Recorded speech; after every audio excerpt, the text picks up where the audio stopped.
প্রতিবাদ করেছিলাম বলে এইখানে আমাদের সামনে দাঁড়িয়ে আমাদের চন্দ্রবাইয়ের ড্রাইভারকে এখান থেকে গ্রেফতার করা হয়েছিল। এইখান থেকে আমাদের মতো নেতৃত্বকে পুলিশ লাঠিপেটা করেছে। আমাদের নেতা সাবেক শিক্ষামন্ত্রী করিমগঞ্জ তারেক রহমানকে এই অফিসের সামনে থেকে মারধর করা হয়েছে।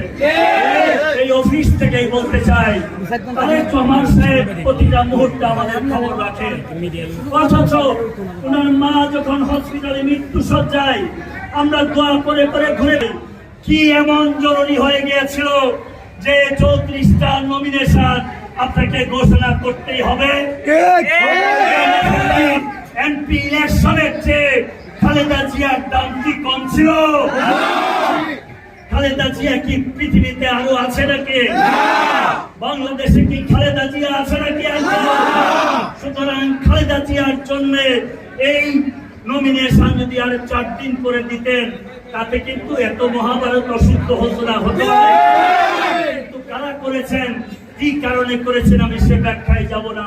তবে মানুষ যেহেতু সেটা নিয়ে বিতর্ক করছে, আমাদেরকে সেই বিতর্ক গুলা অ্যাভয়েড করেই রাজনীতি আমাদের করা উচিত। রাজনীতি হবে মানুষের জন্য, দেশের জন্য, নেত্রীর জন্য। ঠিক আছে ভাই? এই নমিনেশনের মধ্যে এমন একজন মানুষকে নমিনেশনের ঘোষণা দিয়েছে, যেই মানুষটাকে গত 17 বছরে ট্রেন দিয়ে টাইনাও কোনদিন মুক্তির মিছিলের সামনে দেওয়া যায় না।